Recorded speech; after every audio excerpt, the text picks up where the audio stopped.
In these days, as we live during a period of time of mass deception, those that desire to live successful spiritual lives must engage in a way of life that is hard for most people to accept.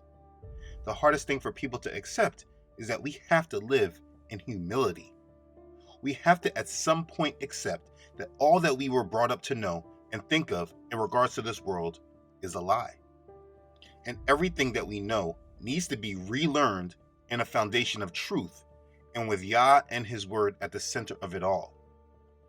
We need to accept that everyone alive today, from the oldest generation to the youngest, as a majority, have been engaged in and under the strongest forms of mind control and indoctrination that the world has ever seen in history. It comes from our television and movies that's providing predictive programming, along with shaping our ways of morality and increasing our tolerance of evil, pushing new social norms that have never been accepted by society as a whole since the foundation of this world, while adding that every one of us who has been a part of the education system has undergone severe indoctrination that for most is unidentifiable. Well, what is indoctrination anyway? Indoctrination is the process of teaching a person or group to accept a set of beliefs uncritically, meaning they teach it, you learn it, and accept it as fact, period. There's no question. And for every one of us that has been a part of the education system of our country, particularly in the United States, where every generation that is alive today has been influenced by that system.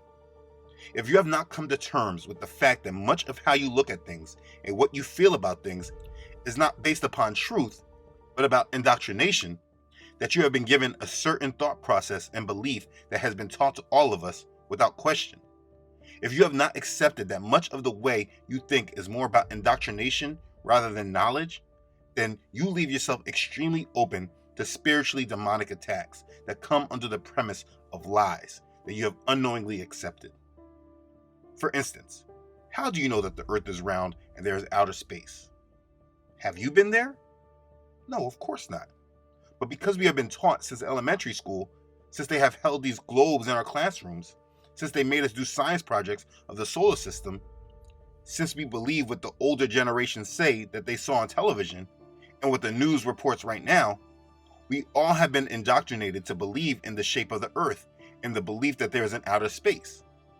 And listen, I am not starting a conversation about flat earth right now, so please do not get distracted. This is an example. I'm just showing that because our indoctrination on this topic has been so strong, we just accept these teachings as undeniable fact, which should never be questioned or challenged. As a matter of fact, we find that the stronger the indoctrination, the stronger people are willing to fight for it, not to be challenged or exposed. There are many different subjects like this. I just used this big one to get your attention. Please do not get distracted. One main topic that we have been indoctrinated into a way of thinking about is about the subject of race or skin color. We have been conditioned to think about the color of our skin, but really only in regards to two races. And this indoctrination is a very strong, severe one, because it is all about spiritual deception that has been taught through the flesh. About a month ago, I started this series about understanding Israel. It has been a very important topic because as we get closer to the tribulation period, we will find that this period is all about Israel and Yah desiring to lead them back to Him.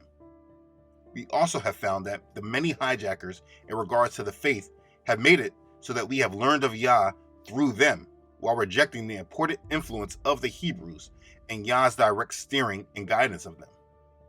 Instead of us learning about the success and failures of the only people who have been led by Yah directly, we have been indoctrinated into a very Hellenized way of understanding the scriptures, which has placed people in spiritual deception while making them feel as if they are truly in a relationship with our Creator. When you fully understand how severe this all is, you really come to terms with understanding why Yahusha said the path to life is narrow and difficult, and few find that path. We have been taught such a broad way, and because of indoctrination, people have just been in pure acceptance of it all. Anyways, where we're going in the rest of the Understanding Israel series is going to be dealing with skin color, because as we move into more modern history, this is how the writers of history have documented it. And before we go there, we need to really get a handle on race. I want to clearly speak about this so that there is no confusion, and also in hopes that those that have been indoctrinated into Satan's way of thinking can humble themselves and realize the influence and shake it off. And we all must come into a more biblical understanding based on Yah's way, and also the way that the people during these biblical times that we read of and try to learn about, how they looked at the world. In the series many times, I have said that we have to talk about race. And we are at the time right now that we need to talk about it. So please bear with me as I take a brief pause in this series to discuss the topic of race as it pertains to the Bible and Yah's will and prophecy. Let's begin. Okay, so this subject is not new. I spoke on this subject about 3 years ago. The information and understanding has not changed, but the teaching needs to be updated and refreshed. As I have been making this series about understanding Israel, race continuously keeps being mentioned, even though I have not mentioned skin color once. Yes, I do illustrate them in the animations, but that is not about race, more than trying to accurately depict history. I have also spoken about the fact that I believe that a portion of the scattered Jews are of those that were taken captive during the transatlantic slave trade, and then brought to the United States and the Caribbean. But again, this was not about race. But unfortunately, this is all that people saw. People unfortunately see skin color before nationality. The people that were taken as slaves had an original nationality. They had their own culture. It's not about their skin color. But again, skin color is the first thing people see, unfortunately. That's the indoctrination. But you know what the crazy thing is? This is not unanimous among all races in skin color. When we see Asians, we don't say yellow people. When we see Native Americans, we don't say red people. And I did not make those classifications up. That is history, and that will be explained here. Race is really only drawn out and thought about between two races, white and black. And unfortunately, many people don't see that this is occultic in nature and mainly supporting the occult idea of a duality and a promotion of Masonic ideas in their black and white chessboard symbolism. But either way, we need to understand race and the idea behind it. Believe it or not, racism is a fairly modern idea. Over the history of our world, people did not classify people by their race or skin color. People were classified by their tribal names or by the nations they represented, such as the Persians, Greeks, the Jews, Saxons, Ethiopians, Egyptians, etc. This is especially true when we understand it from the Bible. The Bible does not speak about race or color of skin. That is not how the world was divided. But make no mistake, during the biblical times, the world was divided from Yah. There were his chosen people, who was Israel, and there were the strangers who did not know him, which were the other nations, the Gentiles. If you ever read the Bible, you will see him speak about this separation often. Now it shall come to pass, if you diligently obey the voice of Yahuah, your Elohim, to observe carefully all his commandments, which I command you today, that Yahuah, your Elohim, will set you high above all nations of the earth.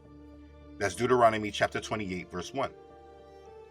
Go therefore, and make disciples of all the nations, baptizing them in the name of the Father, and of the Son, and of the Holy Spirit, teaching them to observe all the things that I have commanded you.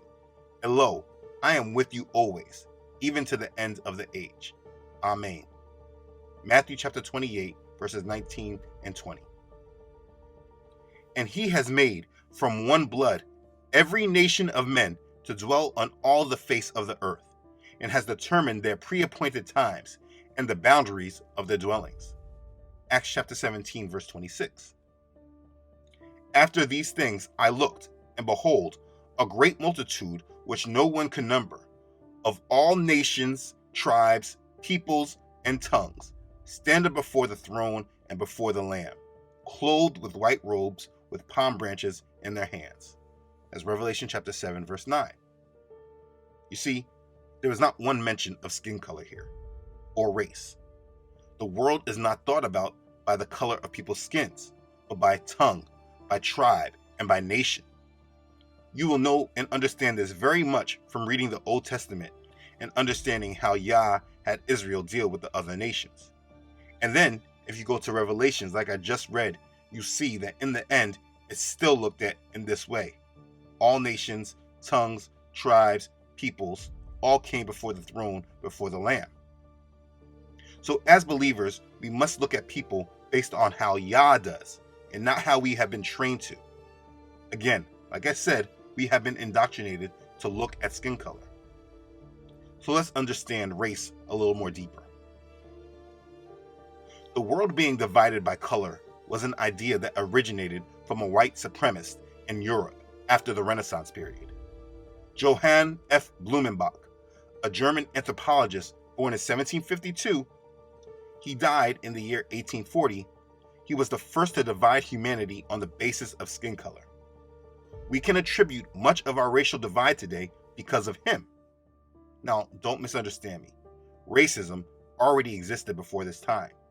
There was already a belief in scientific racism, which I will touch on shortly. Blumenbach did not create racism.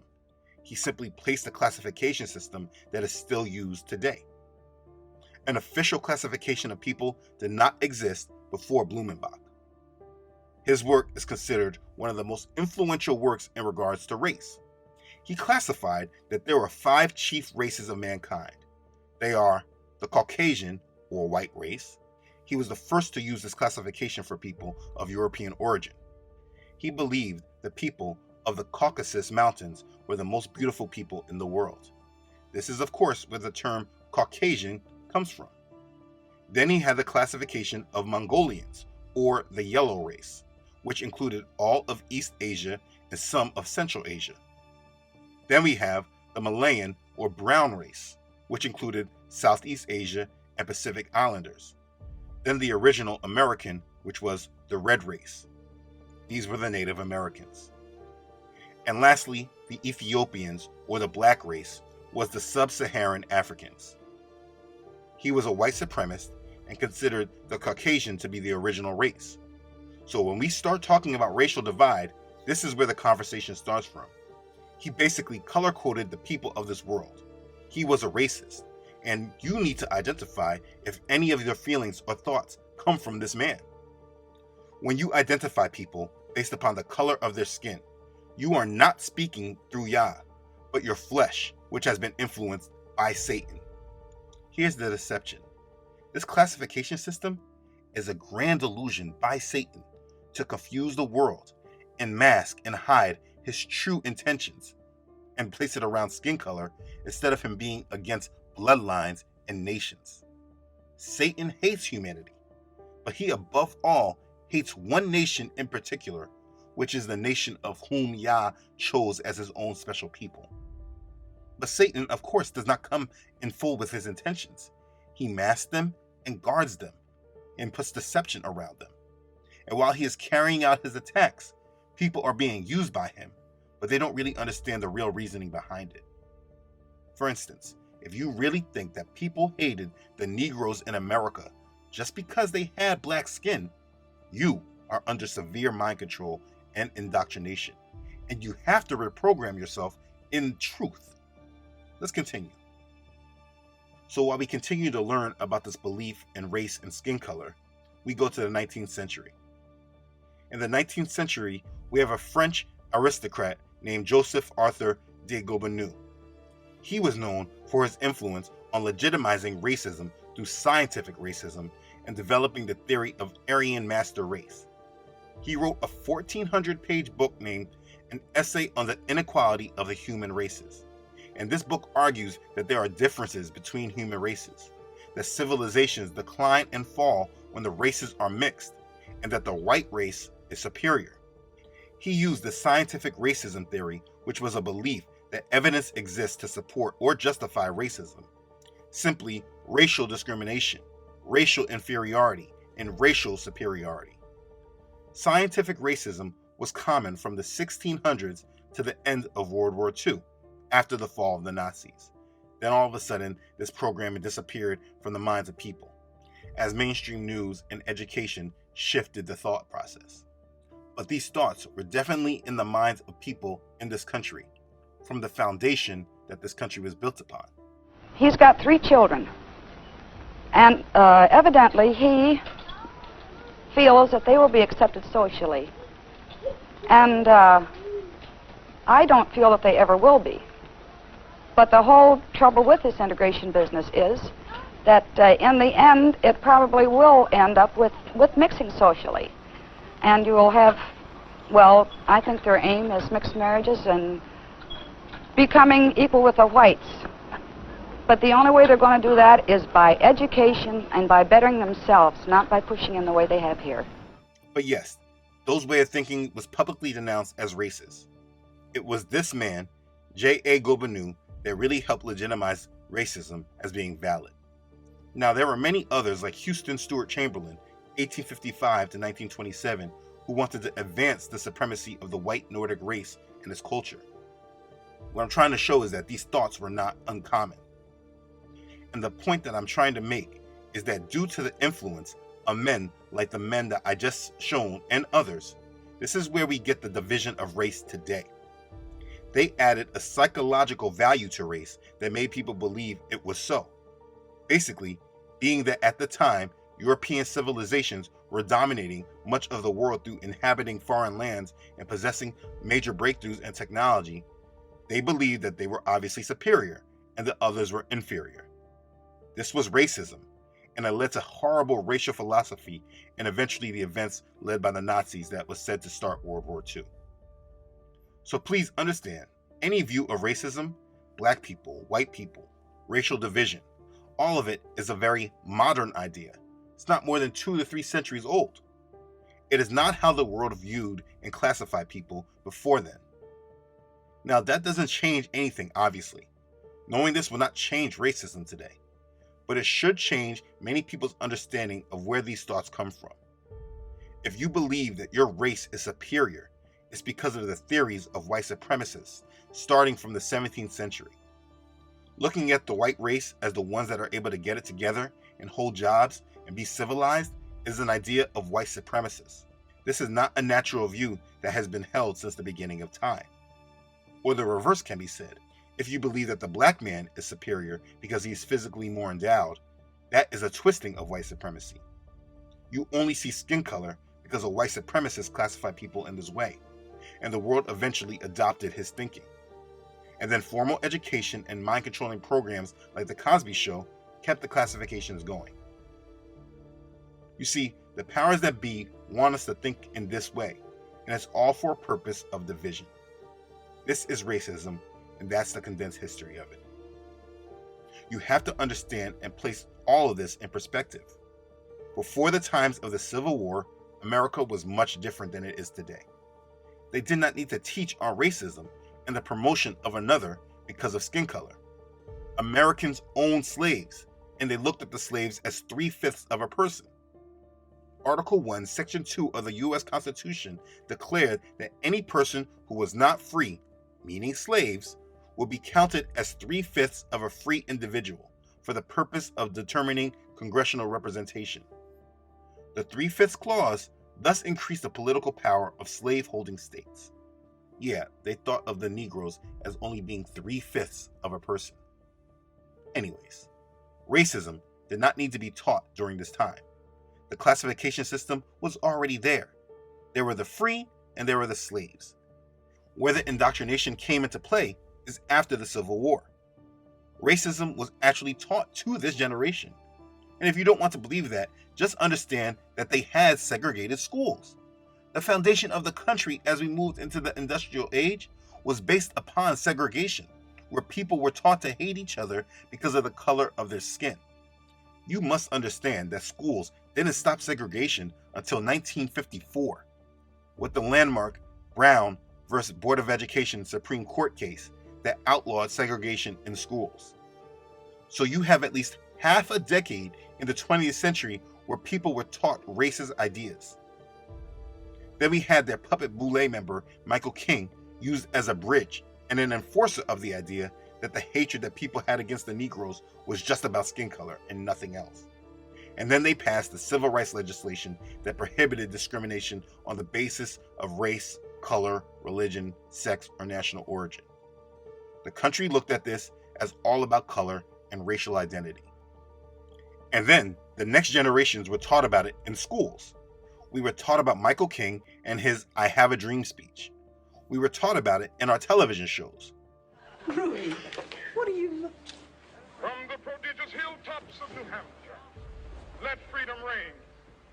From the mighty mountains of New York, let freedom reign from the heighting Alleghenies of Pennsylvania. Let freedom ring from the snow-capped Rockies of Colorado. Let freedom ring from the curvaceous slopes of California. We were taught about it through our news and our politics. Race and color has been our primary way of thought.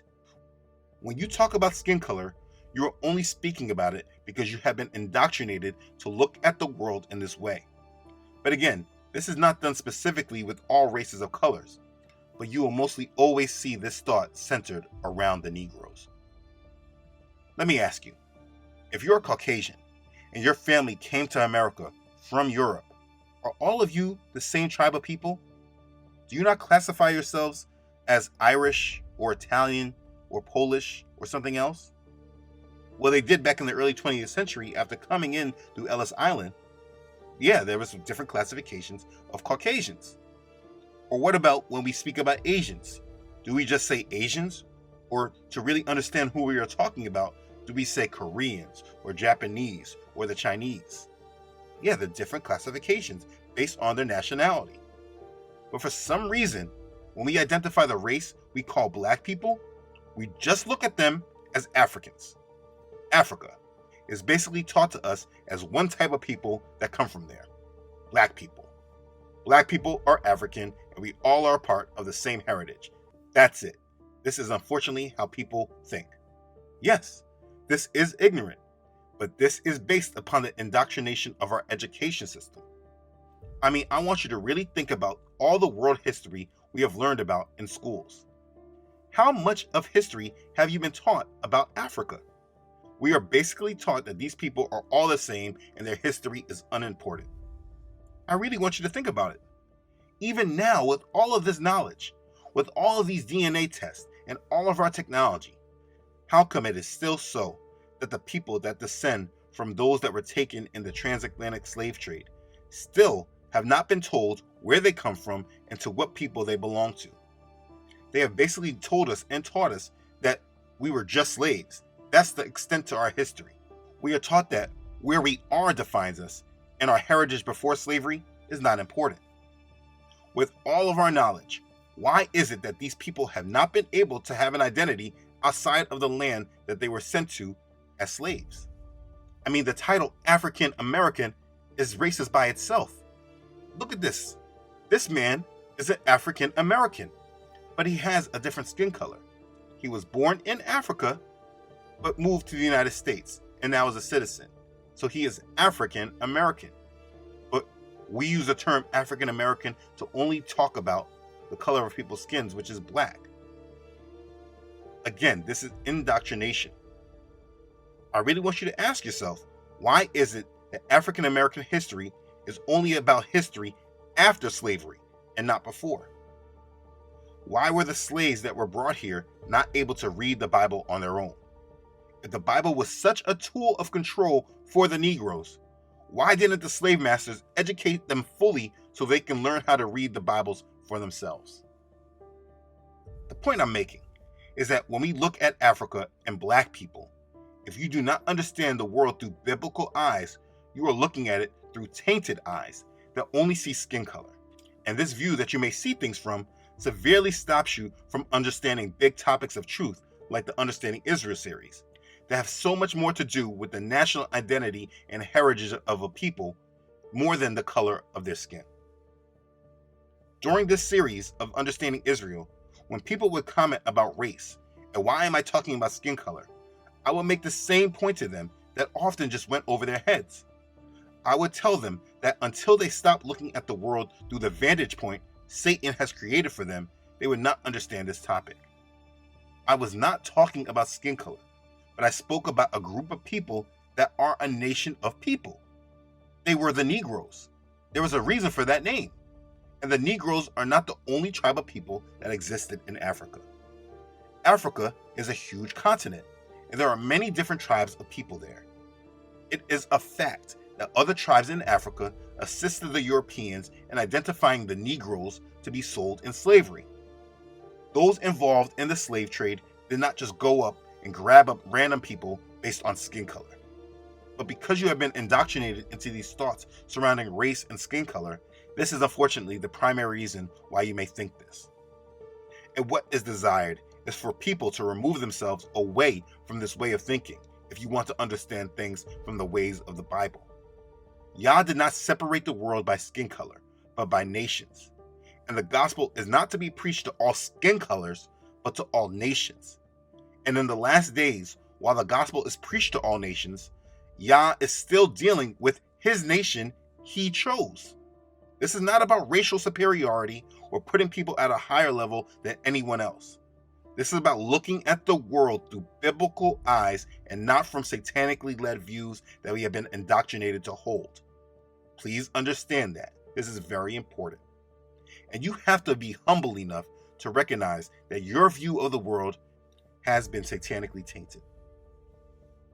Now, what I'm going to do is go over the history of the nations that I discussed 3 years ago as well, because it will help provide a strong foundation of the world from Yah's history rather than Satan's indoctrination.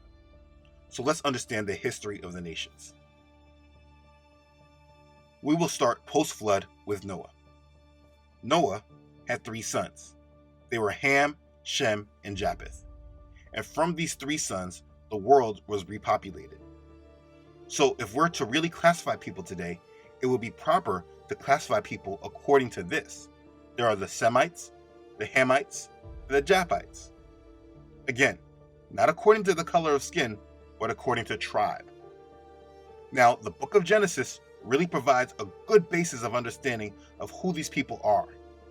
When we read Genesis and we see those chapters about the sons of men, we often can just skim over that as useless info. But if we decide to dig deep to gain more understanding, we can really grow in knowledge. That info explains tribes of people, and if you follow the history of those tribes, you can follow the history of the world. This is why I speak of the Bible as the most known history book. We'll start with the Hamites, the descendants of Ham. I start with them because they are the beginning of recorded ancient history. They were the tribes of the great civilizations. Let's track it. Genesis chapter 10. The sons of Ham were Cush, Mizraim, Put, and Canaan. The sons of Cush were Seba, Havilah, Sabta, Rama, Sabteka, and Nimrod. All of these sons were Cushites. They dwelt in this land, northeastern Africa, and the Nile Valley, south of Egypt. They spread along the tracts extending from the higher Nile to the Euphrates and the Tigris River. Of Cush's notable sons, we know of Nimrod, the father god of paganism. Chapter 10 says the beginning of his kingdom was Babel, Erech, Akkad, and Calneh, in the land of Shinar. If you look for the definition of Shinar, you will see this is another name for Sumer, or Samaria, later known as Babylon, after the Tower of Babel. After Cush, the other son of Ham was Mizraim. Mizraim is the Hebrew word for Egypt. The word Mizraim is plural form, meaning upper and lower Egypt. They were the second world empire after Samaria, Babylon. Verse 13 of chapter 10 says, Mizraim begot Ludim, Anamim, Lebahim, Nephtahim, Pathrusim, and Cashlahim, from whom came the Philistines and Caphtorim. So you see, these tribes were where the Philistines came from, a tribe of people who were one time major opponents of the Israelites until they were wiped out. Let's cover another son of Ham, who was Canaan. This is obviously where the land of Canaan came from, and they were driven out of their land by Joshua and the Israelites. The Canaanites are what we know today as the Africans. It is written in the Babylonian Talmud, for when the Africans came to plead against the Jews before Alexander of Macedon, they said, Canaan belongs to us, as it is written, the land of Canaan with the coast thereof. And Canaan was the ancestor of these people, i.e. ourselves. Basically, in 332 BC, when Alexander the Great conquered the land of Israel, the Africans came to Alexander claiming that the land of Canaan belonged to them. Verse 15 says, Canaan begot Sidon, his firstborn, and Heth, the Jebusite, the Amorite, and the Girgashite, the Hivite, the Archite, and the Sinite, the Arvadite, the Zemarite, and the Hamathite. Afterward, the families of the Canaanites were dispersed. Sidon was the firstborn of Canaan, and where we get the Sidonians. In many history books, you'll read about the Sidonians under the name of the Phoenicians. The Greeks called the Sidonians Phoenicians. These were the descendants of Ham. Before Greek conquest, they were the power structure of ancient civilization, and they spread out amongst the continent we know as Africa. The Hamites' civilization included the continent of Africa, the land of Canaan, which is Israel, parts of Arabia, Syria, Phoenicia, Turkey, Babylonia, southern Persia, Iran, East Pakistan, and a large part of India. So when we think that Africa is just part of one tribe of people, that is ignorance. There are many tribes of people in Africa in that land. But let's keep going. It's important to note that what people have been taught about the Negroes is that the reason they were taken in slavery is because they were cursed. And this is absolutely true, but the deception is which curse? People are taught that it was the curse of Canaan. Then he said, Cursed be Canaan, a servant of servants, he shall be to his brethren. And he said, Blessed be Yahuah, the God of Shem, and may Canaan be his servant. May Elohim enlarge Japheth, and may he dwell in the tents of Shem, and may Canaan be his servant. That's Genesis chapter 9, verses 25 through 27. You see, this curse is on all the descendants which are in Africa, which is why their lands have been pillaged and why they have been controlled by other nations. But this is not the same curse that came over the Negroes, but that will be discussed at another time. So, in continuing this discussion of the other nations, let's skip over Shem and go to Japheth, who we know as the Japhites. This is probably the least discussed son of Noah. Genesis chapter 10, verses 2 through 5, goes over the children of Japheth. It says the sons of Japheth were Gomer, Magog, Madai, Javan, Tubal, Meshech, and Teraz. The sons of Gomer were Ashkenaz, Rephath, and Togarmah. The sons of Javan were Elisha, Tarshish, Kittim, and Dodanim. Verse 5 says that from these the coastland peoples of the Gentiles were separated into their lands, everyone according to his language, according to their families, into their nations. So Japheth occupied the isles of the Gentiles, which was the shore territories of the Mediterranean Sea in Europe and parts of Asia Minor, from where they dispersed northward over the entire continent of Europe and a great part of Asia.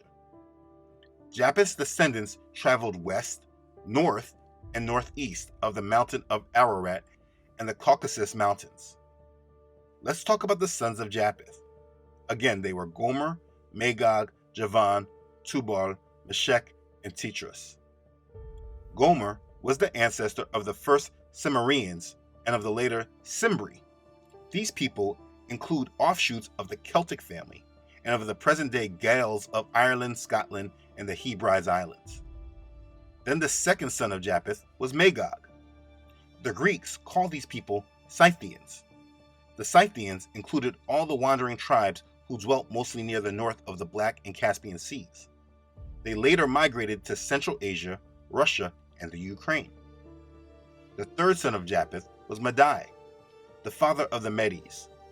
They were located at the southern part of the Caspian Sea, and they later united with the Persians to form one race. The fourth son of Japheth was Javan. From him came the Ionians and all the Greeks. We also find Ashkenaz, the son of Gomer, Japheth's grandson, and these people form the Germanic race, better known as the Germans. It is also where the Ashkenazi Jews of Europe descend from. Look at the name Ashkenaz. This is a topic that should be understood deeper. In the 4th century AD, the Germanic tribes were on the move. They were known under these names: the Lombards, Burgundians, Franks, Saxons, Angles, Jutes, Ostrogoths, Visigoths, Suevis, and Vandals. These 10 Germanic barbarian tribes settled all over Western Europe, and they intermingled with modern nations of Western Europe as we know them today, which is where we get Europeans. The children of Japheth are where we get the Europeans from today. Now we know that Europeans are what is classified as white today. So the question may be, were they originally white beginning from Japheth? This answer is difficult to say for sure. Anybody that feels that they can say this one way or another is speaking in absolutes that they should not do. But that's an introduction to the Japhites. Lastly, we will discuss Shem, who we know as the Semites. Chapter 11 of the book of Genesis goes over the sons of Shem until we get to Abram, who later would be named Abraham. Abraham was not only the father of the Hebrew Israelite nation, but also of the Arab nation. Abraham had 2 sons, Ishmael and Isaac. Genesis chapter 16 verse 1 says, "Now Sarai, Abram's wife, had borne him no children. She had an Egyptian and maidservant whose name was Hagar. Hagar bore Abraham's first son Ishmael." The Bible doesn't speak of his descendants, but other historians note that he married an Egyptian woman and had 12 sons. These 12 sons became the 12 tribes and inhabited the region from the Euphrates to the Red Sea and the Arabian Peninsula. And then from Abraham's other son, Isaac, we see his son Jacob, who bore the 12 tribes of Israel. The other son of Isaac was Esau, where we get the Edomites from. Edom meaning red. This was an ancient nation south of Israel and Moab.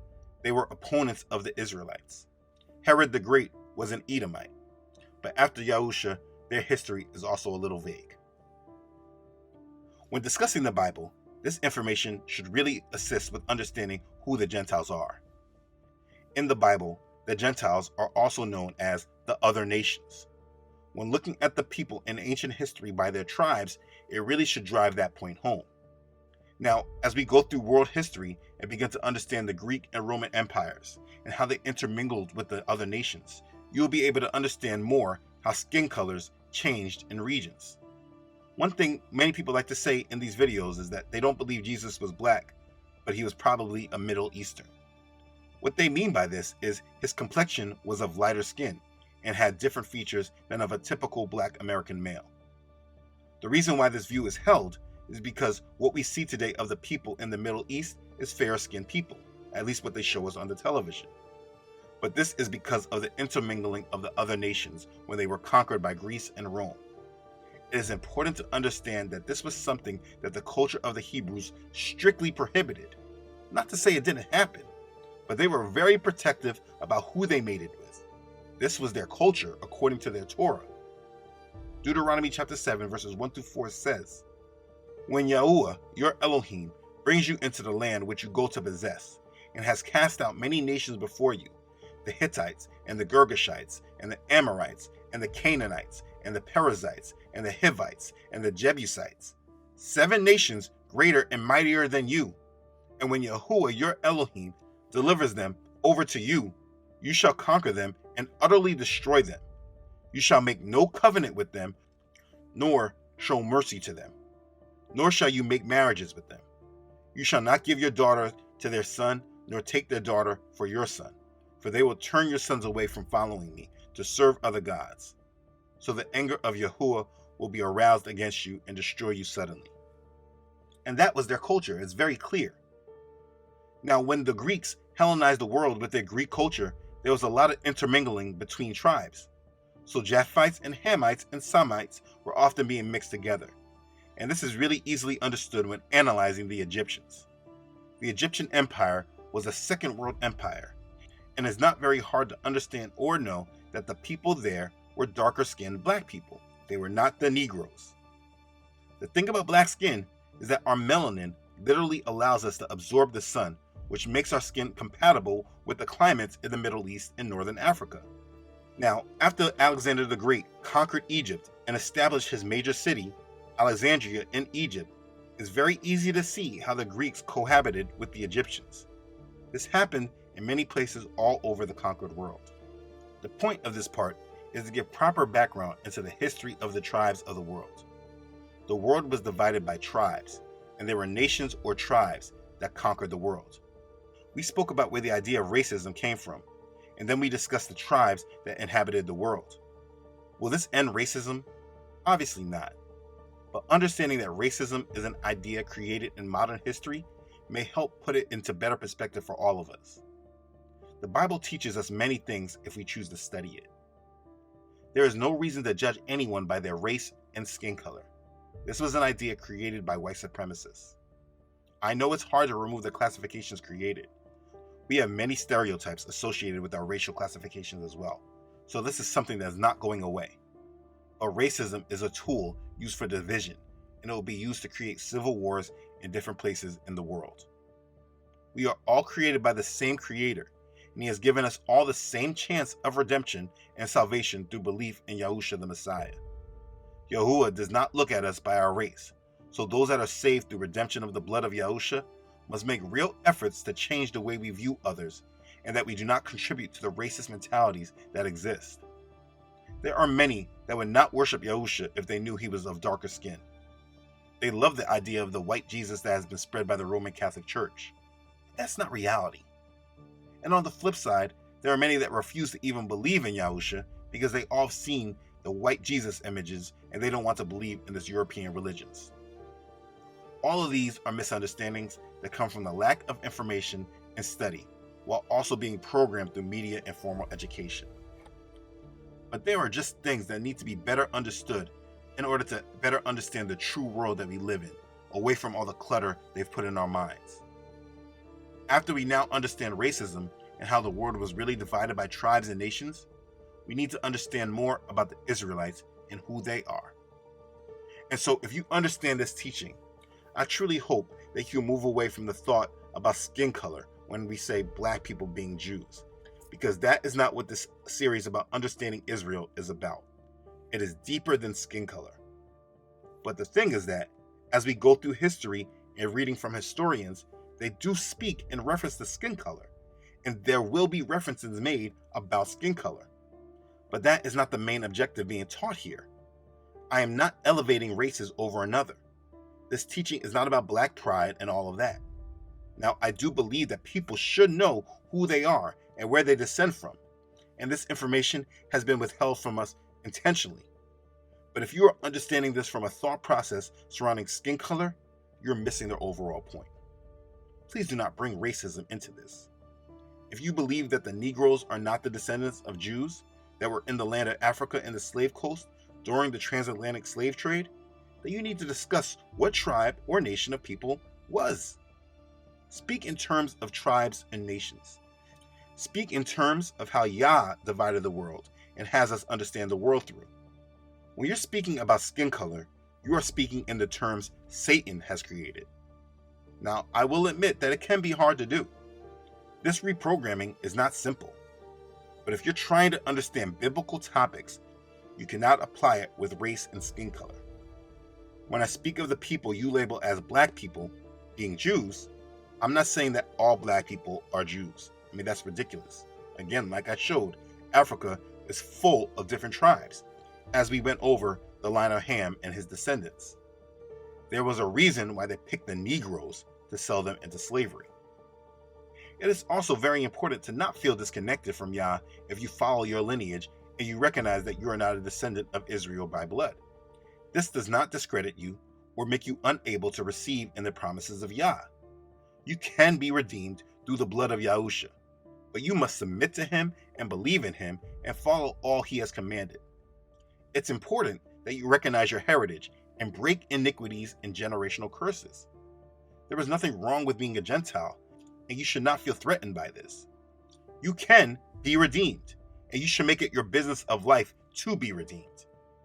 Just follow Yah and believe in his Son whom he sent. The importance of who Israel is all about fulfillment of end times prophecy and making sure we are not aligning ourselves with hijackers who have infiltrated the faith in order to bring about a satanic kingdom. It is very important that we live in truth, and that's why teachings like this have been brought forth. Reject the thought about skin color. And as we discuss these topics, do not look at it based on the color of skin, but of the nation that these people represent. You may hear references of skin color, and that is just to help solidify the understanding. But this is not about skin color or race. This is not about the elevation of one race or skin color over another. And I ask that you please review these thoughts and not apply it to these teachings. And don't come in the comments with them. There's no tolerance for it. I believe all can be redeemed through the blood of Messiah, and I reject all that say otherwise. But I am not editing truth to make it easier for you to digest. If you love Yah, love him genuinely, regardless of race or color or these other divisions Satan has created. He loves you and desires that you come to him, and he has given you a way. And understanding the nation he chose and directed will help you follow him better. If you believe in Yah and follow him, then submit to him and align to his truths. Live through him and be a part of his set-apart body. We are here to live in his truths, so we must be bold enough to proclaim it. Stand strong in Yah and rebuke the lies and ways of our enemy. Prepare for Yah's kingdom, because his day is upon us all. Be blessed. Hallelujah. Praise Yah. Okay, thanks again for watching. If this has blessed you, please like it and share it with others. If you haven't subscribed already, please do so. Yah willing, I upload every Friday. Also, don't forget to follow this ministry on Facebook and Instagram and subscribe to my email list on my website, truthunedited.com. Again, I would like to thank all those who support this ministry. I truly am humbled by your support. You are an answer to sincere prayers, and I thank the Father for you. Thanks again for your support. Okay, thanks again everyone for watching. I love you all.